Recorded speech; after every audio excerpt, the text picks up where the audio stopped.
आज हम राजस्थान के जो भक्ति काव्य पर बात कर रहे हैं, भक्ति परंपरा पर हम अब तक अध्ययन कर रहे हैं, उसी में आज हम बात करेंगे जाम्बोजी पर। जिस समय राजस्थान में धन्ना, पीपा आदि संतों के द्वारा धार्मिक क्षेत्र में एक विचारधारा को जन्म दिया जा रहा था, उसी समय यहां मुसलमानों के प्रभाव का दौर भी अपनी चरम सीमा पर था। मतलब धार्मिक आस्था, धार्मिक क्रियाकलाप और व्यवस्थाएं, धन्ना, पीपा, दादू और बाकी के संतों का जो समय था, जिस समय एक सांस्कृतिक विरासत या परिवर्तन हो रहा था, उसी समय मुसलमानों का प्रभाव भी अपनी चरम सीमा पर देखने को मिला। और राजस्थान में खास तौर से अजमेर और नागौर इनके प्रमुख केंद्र थे। 1194 में कुतुबुद्दीन ऐबक द्वारा अजमेर पर तुर्कों का आधिपत्य स्थापित करने के कुछ समय बाद नागौर पर भी अधिकार कर लिया गया था।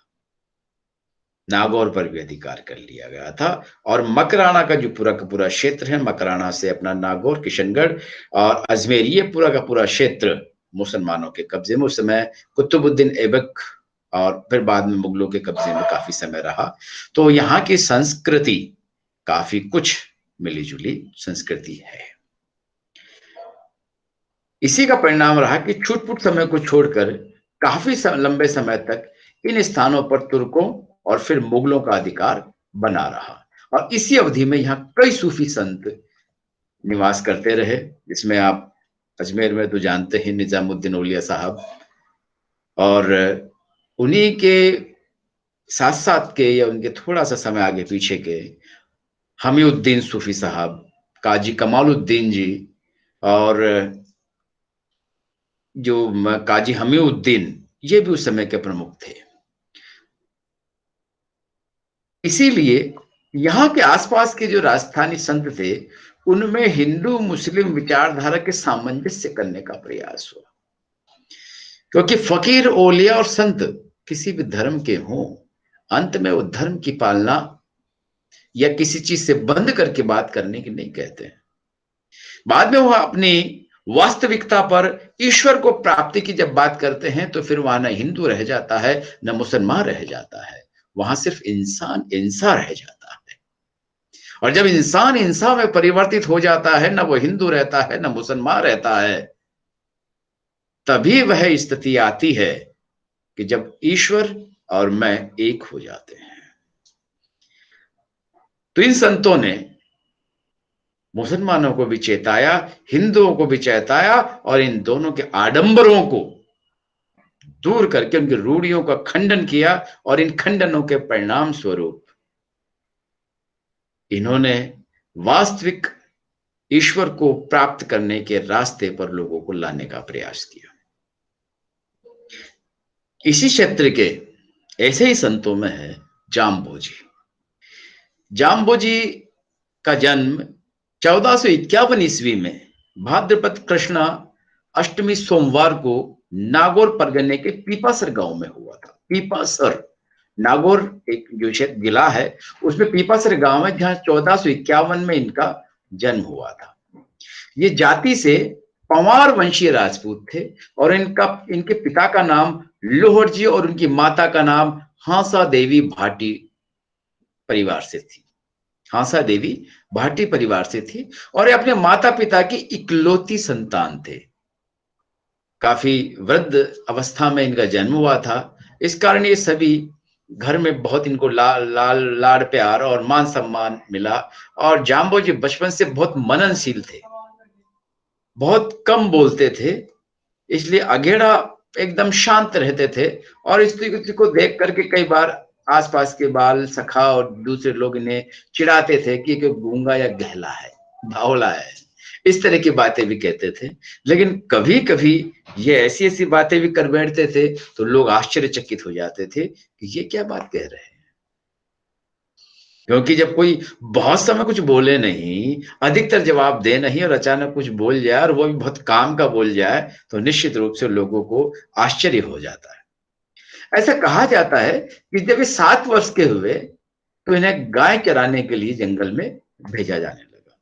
पहले अध्ययन बहुत निश्चित वर्ग के लोगों के लिए ही था। वही अपना अध्ययन अध्यापन का कार्य किया करते थे। बाकी लोगों का जीवन सिर्फ जानवरों को चराने में, उनकी सेवा करने में, और वही उनका आजीविका का साधन होता था। क्योंकि चलाना क्या है? जीवन, परिवार। तो जीवन और परिवार चलाने के लिए हमें कहीं अध्यापन का कार्य तो करना नहीं है जो विद्या ग्रहण करें। तो विद्या ग्रहण करने के लिए निश्चित समुदाय के लोग उस समय किया करते थे। बाकी जन हमेशा दूसरे काम जो थे, और उसमें खास तौर से बालकों को और महिलाओं को ये गाय चराने का और भैंस चराने का इस तरह के काम दे दिया जाता था। जो पुरुष होते थे वो स्थापत्य कला का इस तरह का काम कर लेते थे, पत्थरों को तोड़ ताड़ के अच्छे अच्छे भवन बनाना। और मकराना तो आप जानते हैं संगमरमर के लिए प्रसिद्ध है। तो बड़ी मुश्किल से उस समय संगमरमर निकलता था। आजकल तो मशीनें आ गए, गैंग से आ गए, क्रेशर्स आ गए, जिससे कटिंग हो जाती है। पहले ऐसा कुछ नहीं था। आज तो उसमें ब्लास्ट करते हैं जिलेटिन से और पूरी पूरी चट्टान तोड़ देते हैं। पहले ऐसा नहीं था। पहले सब मानवीय कार्य थे, मन हाथ से होते थे। आप सोचिए, कभी आप अगर माउंट आबू जाएंगे तो वहां अध्ययन करेंगे कि वहां जेलवाड़ा जो देलवाड़ा का जैन टेम्पल है, जो उसकी कार्विन कला, उसकी जितनी अच्छी डिजाइन है, वास्तुकला, वो देखने लायक है। उस तरह का पत्थर पर काम बहुत कम मिलता है। वहां ट्रांसल्यूसेंट पत्थर, इतना पतला तरीका से काम लिया गया है। दो तरीके की चीजें होती है, तो ट्रांसपेरेंट और एक ट्रांसल्यूसेंट। ट्रांसपेरेंट का मतलब होता है जिसके आर पार हम देख सकते हैं, और ट्रांसलूसेंट का मतलब है जिसके पार से प्रकाश आ सकता है। कई बार अपन शीशा लगवाते हैं ना, सफेद सफेद सा दूधिया सा, जिसमें प्रकाश तो आ सकता है लेकिन देख नहीं पाते हैं, उसे ट्रांसल्यूसेंट कहते हैं। तो देलवाड़ा जैन टेम्पल में अगर आप छज्जों को और इनको देखेंगे तो वहां पर पाएंगे कि वो ट्रांसल्यूसेंट है, उनमें से प्रकाश आता है, वो सफेद सफेद चमकते हुए दिखते हैं, लेकिन आर पार कुछ नहीं दिखता। लेकिन इस तरह के का पतला पत्थर भी उस समय तैयार किया गया, और गढ़ाई बहुत गजब की, इतनी महीन गढ़ाई आज भी नहीं होती है। और आश्चर्य करेंगे आप इस बात पर कि ये सारा का सारा उस समय विजय देव जी जिन्होंने इनको बनाया था, उस समय सारा पत्थर मकराना से हाथियों पर लाद लाद करके भेजा जाता था, इतना ऊंचा पहाड़ पर। अब तो सड़क बन गई, क्रेन उठा के ले जाती है, बहुत आसान हो गया है। आप सोचिए किस तरीके से उस समय कितने आदमी उस पत्थर को निकालते होंगे, गढ़ाई करते होंगे, ले जाते होंगे, कहीं गिर जाता होगा, कुछ लोग दब जाते होंगे, पहुंचते पहुंचते कई मुश्किलों का सामना करना पड़ता होगा। लेकिन उस समय राजशाही थी, व्यवस्था इस तरीके की थी, और व्यवस्थाओं का काम यही था कि आपको 1 महीने का अनाज दे दिया जाएगा, आपका परिवार को जो भी कुछ और आवश्यकता है। आवश्यकता क्या थी? रोटी, कपड़ा और मकान। बीच में कोई बच्चा बच्ची बड़ा है तो उनकी ब्याह शादी के लिए आवश्यक संसाधन, बस न्यूनतम वो सारे राजा उनके दे देते थे। काम करो। क्योंकि आज की तरह नहीं है कि हमें जेब खर्ची भी चाहिए, हमें एसी भी लगाना है, कूलर भी लगाना है, गैस भी लानी है, ये भी लानी है, स्टैंडर्ड मेंटेन करना। ये पैसे नहीं मिलते थे पहले मजदूरों को ना, सिर्फ खाना। और उस खाने में जितने महल बना दिए गए हैं, जितना स्थापत्य कला और वास्तुकला उस समय बना दिया गया है, आज अरबों रुपए खर्च करके भी वो वास्तुकला नहीं बना सकते हैं इतना धैर्य के साथ। तो ये सब उस समय की राज व्यवस्था के कारण संभव था। तो जब एक गाय चराने लगे जाम्बोजी, 16 वर्ष के आसपास के थे, तो उनका तो अब आनंद हो गया। 7 वर्ष से जब गाय चराने लगे तो उनके आनंद हो गया। आनंद क्यों हो गया? जाते जंगल में गायों को छोड़ देते हुए चरो, और खुद साधना में बैठ जाते एकांत में, आत्मचिंतन करने का समय मिला। और ऐसी दशा में जब वे लगभग 16 वर्ष के थे, इन्हें सदगुरु का साक्षात्कार हुआ। इनके संप्रदाय की मान्यता है कि जाम्बू जी ने गुरु गोरखनाथ से दीक्षा ग्रहण की थी, जो मैंने पहले आपसे जिक्र किया।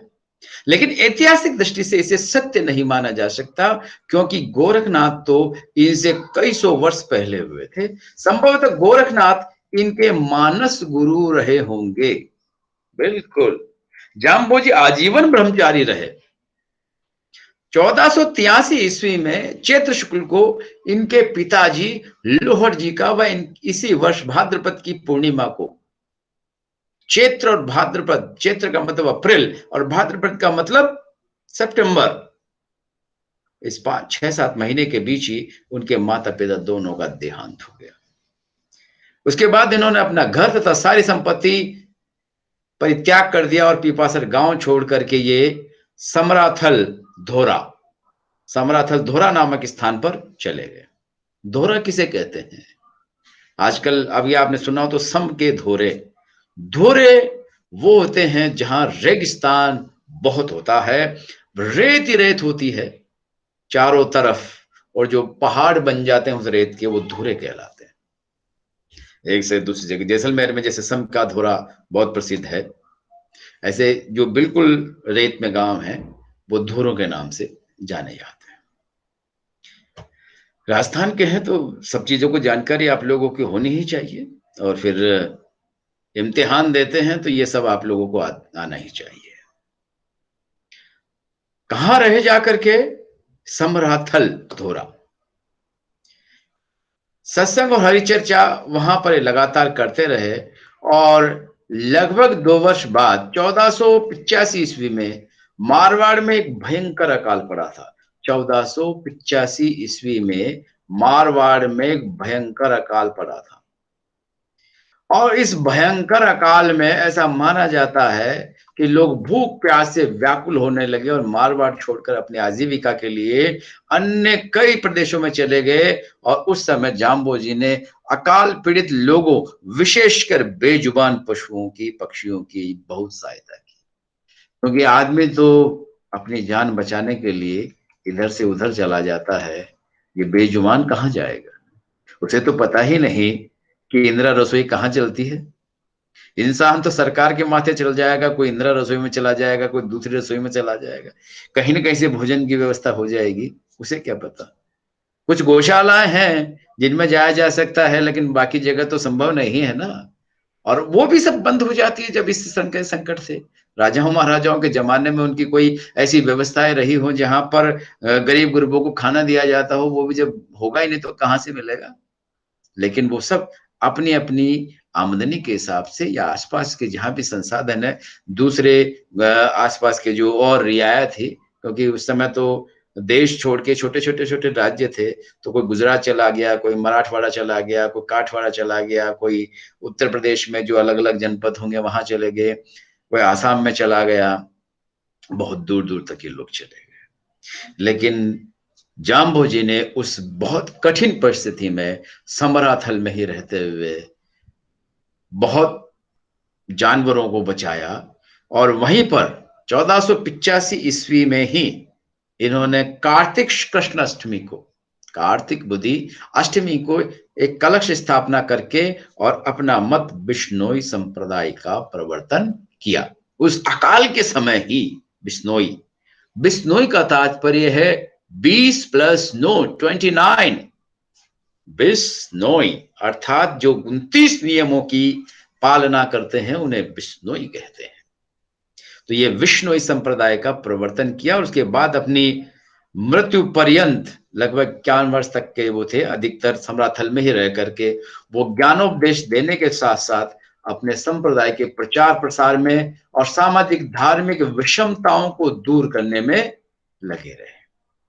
इन्होंने सादगी, सात्विकता, पवित्रता, सहिष्णुता, कर्मठता जैसे जितने मानवीय भाव हो सकते हैं उन सब की प्रवृत्ति की प्रेरणा देते हुए लोक मंगल की भावना और आत्म कल्याण का मार्ग सदैव प्रस्तुत करते रहे जाम्बोजी।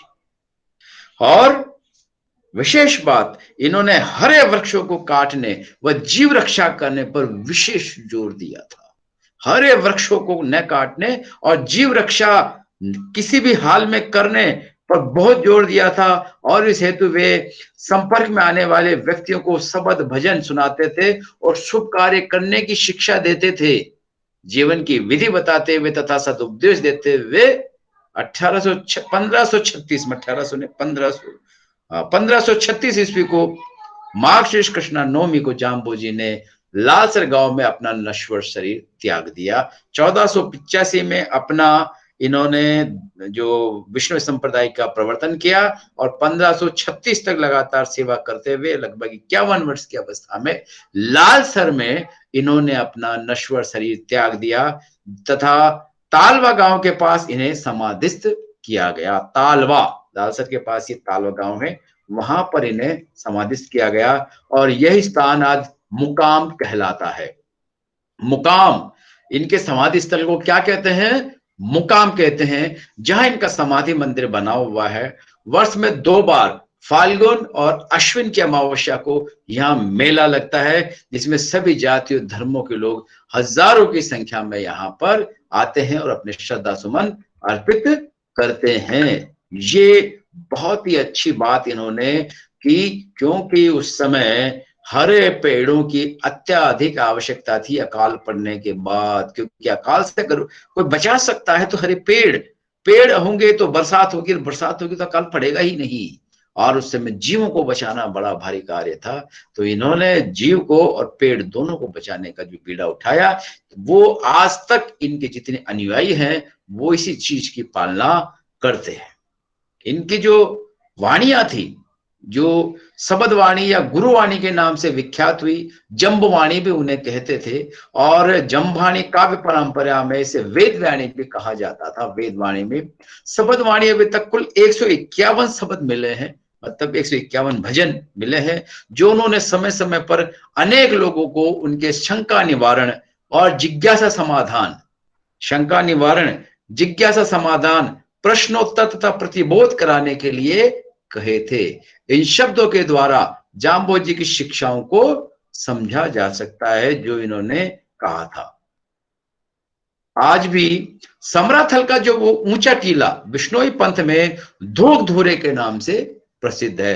वो एक ऊंचा टीला जिसमें जो समराथल में बना हुआ है, जहां वर्ष में, जो अभी आपको बताया, 2 बार मेला लगता है, जहां विष्णु लोग पहाल लेकर पवित्र होते हैं। पहाल का मतलब जल होता है, और जल को गुरुओं के द्वारा अभिमंत्रित किया जाता है। जब उस जल को मंत्र सुनाया जाता है तो वह जल सबको दिया जाता है। और वहां आज भी अटल ज्योति प्रकाशमान है, अखंड ज्योति जो कभी भी नहीं बुझती है। ये लगातार वहां अभी भी बना हुआ है। यदि जाम्बोजी के दार्शनिक पक्ष की अपन बात करें, जिसमें उसकी शिक्षाएं भी आ जाती हैं, तो जाम्बोजी एक महान विचारक थे, जिन्होंने ईश्वर, आत्मा, मोक्ष, स्वर्ग, नरक, जीव, मन, जन्म मरण आदि पर अपने विचार प्रकट किए तथा मोक्ष प्राप्ति हेतु गुरु के निर्देश पर किस प्रकार से हम जप और सत्संग कर सकते हैं, विष्णु जप खास तौर से, इस पर उन्होंने बहुत जोर दिया। जाम्बोजी एक ऐसे परमात्मा में विश्वास करते थे जो सबका स्वामी है, और उनके नामों जैसे ओम, परम ब्रह्म, परमेश्वर, नारायण, हरि, राम, कृष्ण, स्वयंभू, गोपाल, मुरारी, विष्णु, खुदा, अल्लाह, बिस्मिल्लाह, रहीम, रहमान, करीम, जितने हो सकते हैं नाम, उतने ही सारे नामों से पुकारा जा सकता है। यद्यपि उनके लिए इन्होंने प्रधानतः बिसन, अपने शब्दों में जो इस्तेमाल किया है, अधिकतर बिसन अर्थात विष्णु शब्द का ही प्रयोग उन्होंने अधिकतर किया है। अपने सारे जो उनके वाणियां थी उनमें इस शब्द का ये बहुत अधिक तरीके से अपना प्रयोग करते हैं, और ये स्थापित करते हैं कि किस तरह से आराधना की बात करते हैं।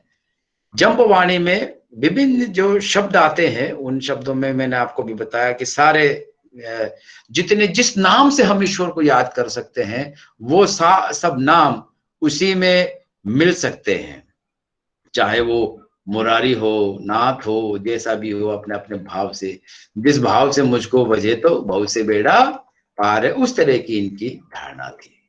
ईश्वर के स्वरूप वर्णन के संबंध में जाम्बोजी का यह कहना था कि ईश्वर के स्वरूप का वर्णन अमृत के स्वाद की भांति वाणी से नहीं किया जा सकता है, और सागर में मछली के मार्ग की भांति उसका भेद नहीं पाया जा सकता है। मछली अभी इधर से इधर ऐसे गई, पता नहीं किधर से किधर गई, उस रूट को वापस नहीं करा जा सकता है। तो उसी प्रकार उस परम ब्रह्म का न कोई रूप है और न उसको चलने फिरने का कोई मार्ग है। इस कारण वेद व्यास और ज्ञानी व्यक्ति उनके संबंध में नेति नेति ही कहते हैं। नेति नेति का तात्पर्य है जो किसी भी वर्णन से परे है, जिनके बारे में कुछ भी कहना संभव नहीं है, वो नेति नेति, इनके बारे में अब और कुछ भी कहा जाना संभव नहीं है। ये उनकी विचार वेदव्यास जी के और बाकी संतों के वे से थे।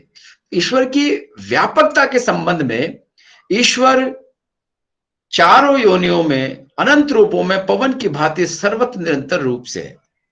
चारों योनियों में यानी कि ये जो अलग अलग है, उत्पन्न होने की व्यवस्था के हिसाब से चार प्रकार से माना जाता है। अंडज, स्वेदज, इस प्रकार से किस किस तरीके से जीवों की उत्पत्ति होती है, उस प्रकार से प्रत्येक ईश्वर वो ईश्वर प्रत्येक जीव में व्याप्त रहता है।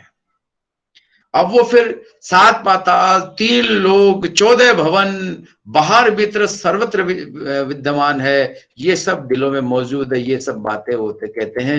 अब ऐसे तो 14 भवन कौन से हुए, 7 कौन से हुए, प्रतीक योजना है। प्रतीक के माध्यम से किन किन चीजों को उन्होंने कौन सा 14 भवन माने हैं, अपने शरीर में उन भवनों को कहाँ माना है, और उस समय जो स्थिति उसमें इन सब भवनों को कहाँ माना है, कभी प्रतीक में इनकी चर्चा करेंगे। लेकिन वो ये मानते थे कि ईश्वर जिस प्रकार तिल में तेल और पुष्प में गंध का वास है, उसी प्रकार ईश्वर का हर जगह वास है। ईश्वर का हर जगह वास है। जिस प्रकार तिल में तेल का और पुष्प में गंध का वास है, उसी प्रकार ईश्वर का भी प्रत्येक जगह वास है। कहीं मना ही नहीं कर सकते कि कहीं पर ईश्वर नहीं है। मन के संबंध में जाम्बो जी कहते हैं यदि इसे वश में कर लिया जाए तो मुक्ति का मार्ग खुल जाता है, क्योंकि सारी फसाद की जड़ क्या है, हमारा मन। जब हमारा मन हमारे कंट्रोल में नहीं रहता है, तब वो इधर उधर भ्रमण करता है, और भ्रमण करने के बाद में वो कुछ गलत कुछ सही कई कार्य से करवा देता है, जिससे हम हमारे मार्ग से भटक जाते हैं। जो ईश्वर को प्राप्त करने का मार्ग है, उससे भटक जाते हैं, क्योंकि काया नगरी राजा का मान बहुत ही शक्तिशाली है, और उससे वश इंद्रियां और मन दोनों भागने लग जाए, फिर कुछ भी वश में नहीं हो सकता है। और जब कुछ भी वश में नहीं हो सकता है, तो भगवान को प्राप्त करना हमारे लिए संभव नहीं है। ये उनका बार बार कहना था। और इसीलिए कोई भी आदमी, जैसी खेती की जाती है वैसी ही फसल होगी। जो काटेगा वो बाएगा ही बाएगा, जो बोएगा वो काटेगा, जैसा बोएगा वैसा काटेगा। पाप बोएंगे पाप की फसल होगी, पुण्य बोएंगे पुण्य की फसल होनी है। ये बात उनके कहने का था, जिसकी वजह से इनके शिष्यों में अनवरत जीव से जीव के प्रेम की बात चलती रही। जाम्बो जी मोक्ष की तात्पर्य जो बताते हैं, मोक्ष क्या प्राप्त किया जा सकता है, तो आवागमन से छुटकारा पा लेना ही मोक्ष है। इनको उन्होंने स्वर्ग पाना, उद्धार होना, वैकुंठ में जाना आदि शब्दों से जरूर संबोधित किया है, लेकिन ये जो जीव का आवागमन है वह खत्म हो जाना चाहिए, ये उनका विचार था। और इसकी प्राप्ति हेतु विष्णु नाम जप, सद्गुरु प्राप्ति, निष्काम कर्म, अहंकार का त्याग करना, सदाचरण और आदि प्रधान उपाय इन्होंने बताए थे, जिसके आधार पर हम ईश्वर की प्राप्ति कर सकते हैं, अन्यथा ईश्वर की प्राप्ति संभव नहीं है। लेकिन इन सब के लिए गुरु का मार्गदर्शन आवश्यक है, क्योंकि गुरु ही उस रास्ते पर चलना सिखाता है जो रास्ता मोक्ष प्राप्ति की ओर जाता है। और सदगुरु ही ऐसा तत्व बता सकता है जिससे पूर्ण योग की स्थिति और आवागमन के बंधन से छुटकारा प्राप्त किया जा सकता है, अन्यथा छुटकारा प्राप्त नहीं किया जा सकता है। क्योंकि लोहार अच्छे कारीगर की संगति छोड़कर लोहा गढ़ते गढ़ते भी सोना भी गढ़ने लगता है, और बेड़े के सहयोग से लोहा पानी पर तैरने लगता है। क्या समझे, जहाज पर कीलें ठोकी जाती है कि नहीं लोहे की, वैसे लोहे की कील पटक तो डूब जाएगी, लेकिन उसके सहयोग से, उस जहाज लकड़ी के सहयोग से वो लोहे की कीलें भी तर जाती है। और ज्ञान के सहयोग से, जब कारीगर लोहार है लेकिन उसे थोड़ा सा ज्ञान प्राप्त होने लगता है, तो वो लोहे के साथ साथ सोना भी गढ़ने लगता है। अर्थात ईश्वर को प्राप्त करने का रास्ता उसे सीधा सीधा प्राप्त हो जाता है, यदि वो सोचे तो। अन्यथा तो उसकी कोई भी संभव नहीं होता है, क्योंकि वो कहते हैं लोहे हूता कंचन घड़िया। लोहा गढ़ता गढ़ता वो कंचन को गढ़ने लग जाता है, और घड़िया ढाव सुठाओ लोहो नीर किसी परी तरीवा। नीर पर लोहा कभी तैर ही नहीं सकता, लेकिन उत्तम संग स्नेहो, इसलिए सत्संग, सत्संग अर्थात ऐसे व्यक्ति का संग करिए जो आपको तिरा ले जाए। गलत व्यक्तियों का संग मत करिए, कुसंग मत करिए। अगर सत्संग करेंगे तो गोवलवास कमाए ले, गोवलवास वही स्वर्ग, अर्थात मोक्ष की प्राप्ति। ये अपनी भजनों में कुछ जगह गोवलवास का भी इस्तेमाल करते हैं, शब्द का भी इस्तेमाल करते हैं। और ये अपनी साधना पद्धति में, जाम्बोजी अपनी साधना पद्धति में नाथ पंथ की पद्धति की तरह हठ योग साधना का भी अनेक स्थानों पर उल्लेख करते हैं। इस संबंध में उनका कहना है कि प्राण वायु निरोध से परमात्मा पिंड में भी प्राप्त किया जा सकता है। प्राण वायु निरोध अर्थात रेचक, कुंभक जो क्रियाएं होती है, शरीर में प्राणायाम के द्वारा सांस लिया जाता है, कुंभक यानी उसको रोचका जाता है, और रेचक बाहर निकाल दिया जाता है। तो ऐसी स्थिति में जब हम जो संत अपने कुंभक को बढ़ा लेते हैं तो समाधि में चले जाते हैं, और वो कुंभक की अवस्था में ही एक स्थान से दूसरे स्थान पर चले जाते हैं, क्योंकि प्राणवायु उनके शरीर में है, इसलिए शरीर तो जा नहीं सकता, बस उस प्राणवायु का आवागमन उन्होंने बंद कर दिया है। यही हठ साधना है। हठ योग की साधना में वो सारा कुछ वायु निरोध से प्राप्त कर सकते हैं, और गगन मंडल में झरता हुआ अमृत पान उनके लिए संभव है। उनकी जो मुद्राएं होती है, भेचरी, खेचरी, इस तरह की कुछ मुद्राएं होती है नाथों की, जिसमें अपने जिब्या को ऊपर करके, और जो तालु में रस कहते हैं उसे अमृत कहते हैं, वो झरता रहता है, वो उसका पान करते रहते हैं, और उसी से उनकी भूख प्यास मिट जाती है। रिद्धि सिद्धि पिंड में अर्थात शरीर में प्राप्त हो जाती है, और धीरे धीरे सारी विषय वासनाएं खत्म हो जाती है। सूर्य चंद्रमा घट में और अनाहत नाद हो जाता है। सूर्य चंद्रमा जब घट में हो जाता है, इंगला और पिंगला के रूप में, इंगला और पिंगला नाड़ियां सबकी है, लेकिन हम उसे कब महसूस करने लगे, कब उनको हम अपने चलाने अनुसार चलाना शुरू करें, हम हमारे अनुसार उन सब चीजों को इस्तेमाल करें, तो ये सब चीजें संभव है। तो ऐसी स्थिति में हमारे 9 द्वार, जो शरीर के 9 द्वार माने गए हैं, जिनमें से आवागमन हो सकता है, उन्हें अगर वश में कर लें, तो ऐसे में हमारी निश्चित रूप से पुण्य मोक्ष हो जाता है। और हमारा जो योगी है, वो योगी शून्य महल में रोशन तकिया, शून्य महल में रोशन तकिया, ध्रुवलनाथ जी कहते हैं, वहां पहुंच करके वो साधना की उत्कट अवस्था में आ सकता है, जहां पर वह अनवरत इस ईश्वर के साथ रह करके उसका आनंद प्राप्त कर सकता है। नैतिक शिक्षाओं के रूप में जाम्बोजी ने तत्कालीन समाज को सुधारने और एक आदर्श समाज के निर्माण में रचनात्मक निर्देशों के अंतर्गत कुछ बातों पर विशेष जोर दिया था, जिनमें उन्होंने झूठ, निंदा, द्वेष भावना, इन सब को उन्होंने मना किया था। सत्संगत करना, निर्मल वाणी बोलना, हवन करना, अच्छी कमाई करें, सदैव स्नान करके हक की कमाई खाना चाहिए, बिना हक की कमाई को कभी नहीं करना चाहिए। ये सब बातें वो बार बार बार बार कहते थे। आडंबर को नहीं अपनाना चाहिए, तन मन को पवित्र रखना चाहिए, और मन हट और मूर्खों से दूर रखना चाहिए, मन के हटी लोगों से दूर रहना चाहिए। सभी धर्मों के प्रति उनका दृष्टिकोण बहुत संभाव था।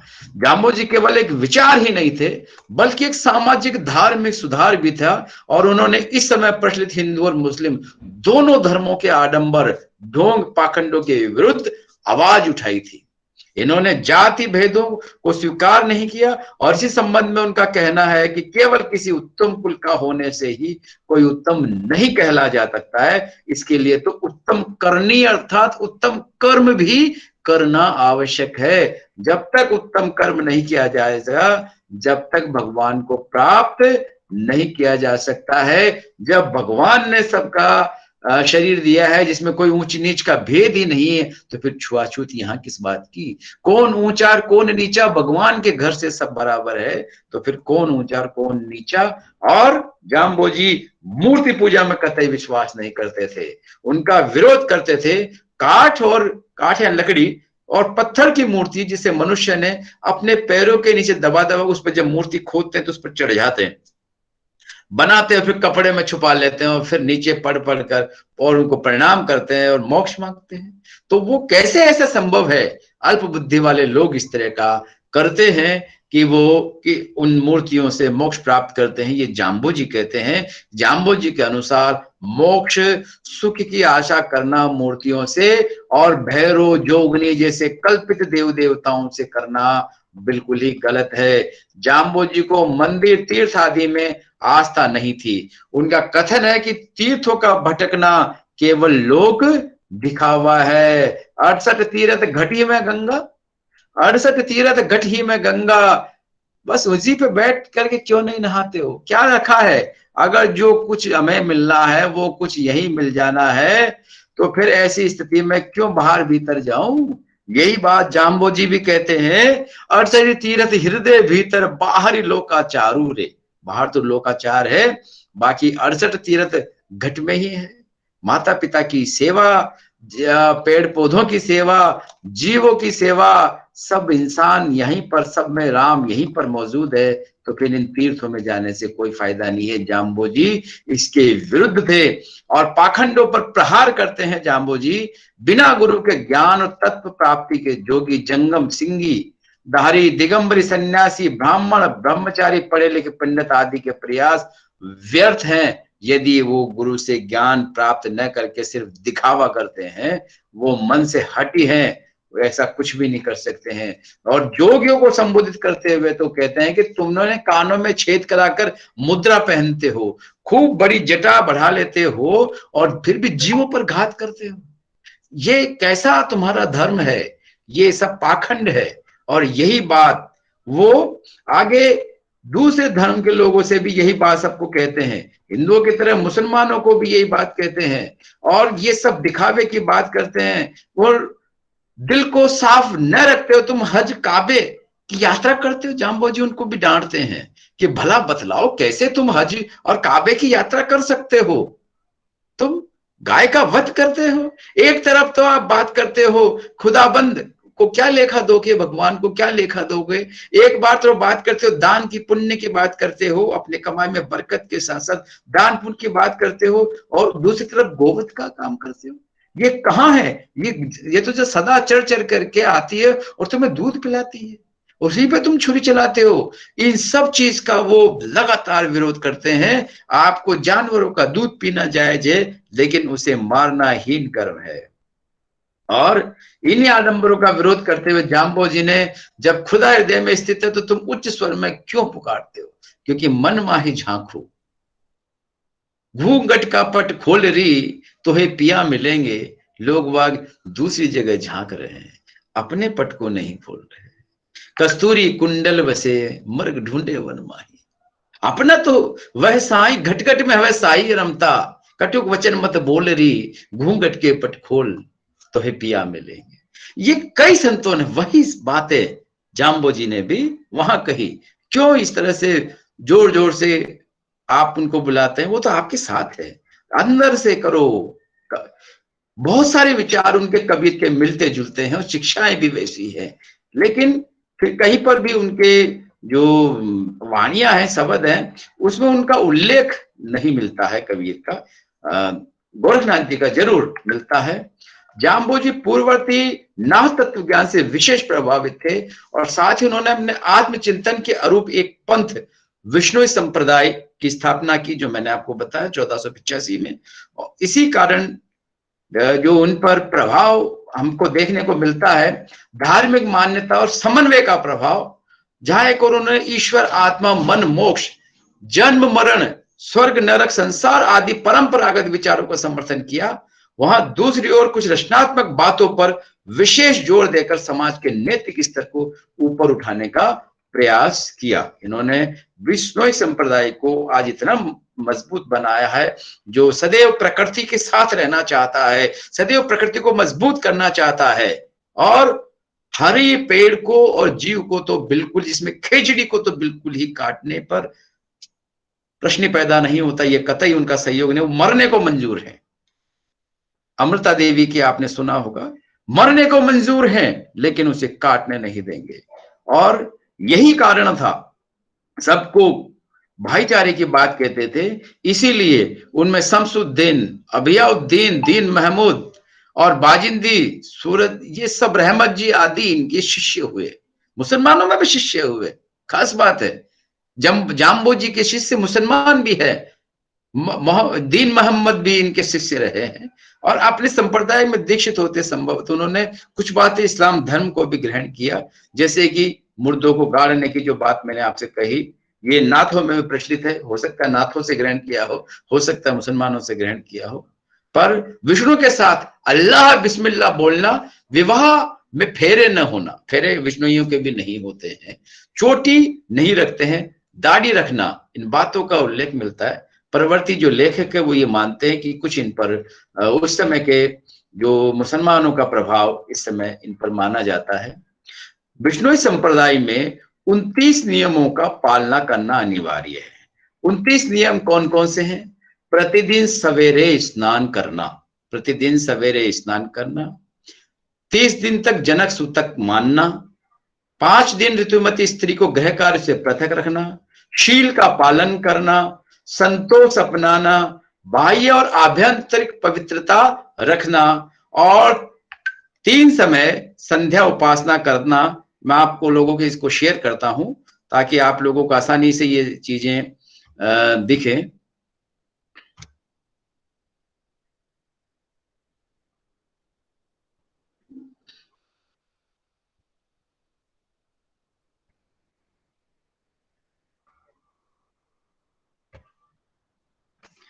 तो जो 29 नियम मैं आपको बताना चाह रहा हूं वो है प्रतिदिन सवेरे स्नान करना, विष्णु को 29 नियम, 30 दिन जनन सूतक मानना, 5 दिन ऋतुमती स्त्री को गृह कार्य से पृथक रखना, शील का पालन करना, संतोष अपनाना, बाह्य और आभ्यंतरिक पवित्रता रखना, 3 समय संध्या उपासना करना, तीनों समय बंदगी करना ईश्वर की, संध्या समय आरती और हरिगुण गाना, निष्ठा और प्रेम पूर्वक हवन करना, पानी, ईंधन और दूध को छानबीन कर व्यवहार में लाना, ईंधन को बीन करके काटना नहीं, कहां जहां जहां पड़ा हुआ सूख गया है उसको लेकर के आना, और पानी और दूध को छान करके काम में लेना, वाणी संयम रखना, क्षमा दया को धारण करना, चोरी नहीं करना, निंदा किसी के नहीं करना, झूठ नहीं बोलना, वाद विवाद का त्याग करना, और अमावस्या का व्रत रखना, विष्णु का भजन करना, जीव दया का पालन करना, न आप हिंसा करें और न किसी को करने देवें, न हिंसा करेंगे न करने देंगे, हरा वृक्ष नहीं काटना है किसी भी हालत में, काम क्रोध मद लोभ मोह आदि का दमन करना है, रसोई अपने हाथ से बनाना है, अर्थात स्वयं पाकी होना है, खुद का बनाया हुआ खाना, परिवार में कोई सर्वेंट ये लोग रखते हैं तो खाना उससे नहीं बनवाते हैं, बाकी कार्य अगर करवा सकते हैं, लेकिन खाना स्वयं बनाते हैं। खाना बनानी जिसी ऐसी चीज है क्योंकि खाने से जो वाइब्रेशन आता है वो अपने बच्चों के लिए, स्वयं के लिए अति महत्वपूर्ण है। यदि हम ये माने, खाने के वाइब्रेशन पे तो बड़ी अच्छी शोध है। यदि हम माने कोई तनावग्रस्त आदमी खाना बनाता है तो उस खाने में उसके वाइब्रेशन जाते हैं, इस वजह से जब परिवारजन उसको खाता है तो सब में तनाव की उत्पत्ति हो जाती है। यदि कोई आनंद से खाना पकाता है तो निश्चित रूप से उस खाने को खाने के बाद आनंद की अनुभूति होगी। अनवरत कई बार ऐसा होने लगता है, परीक्षाएं हैं या कुछ और बातें हैं, माताएं चिंता करने लगती हैं और चिंता के साथ साथ भोजन बना रही हैं, तो उसका निगेटिव इंपैक्ट आना ही आना है। जबकि खाना का मतलब है ऊर्जा देना। दो चीजें क्लियर समझ लीजिए मित्रों, खाने का मतलब ऊर्जा देना।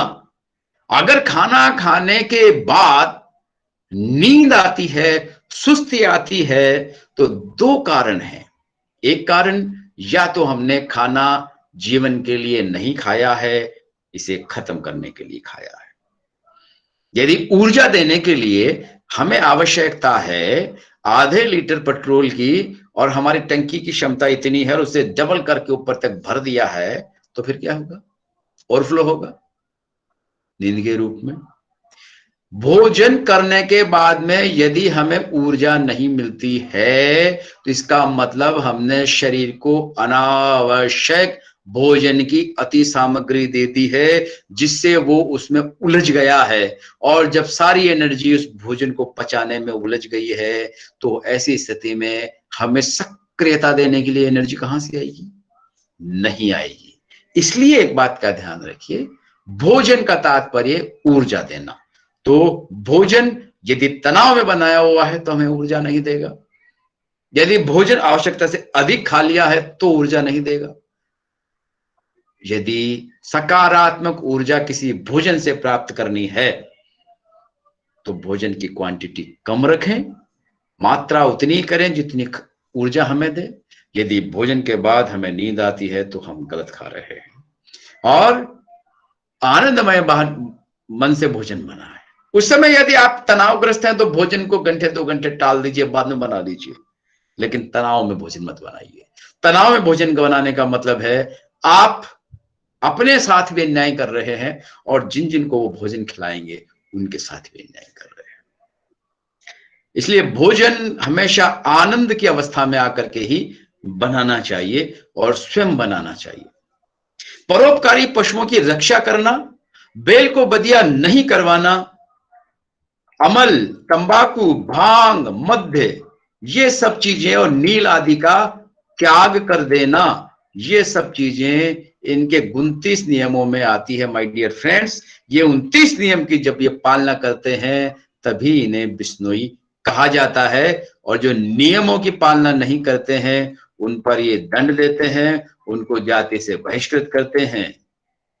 29 नियमों में देखा जाए तो नाथ पंथ तथा वैष्णव धर्म का व्यापक प्रभाव इस दोनों का व्यापक प्रभाव विष्णु पर पड़ता है।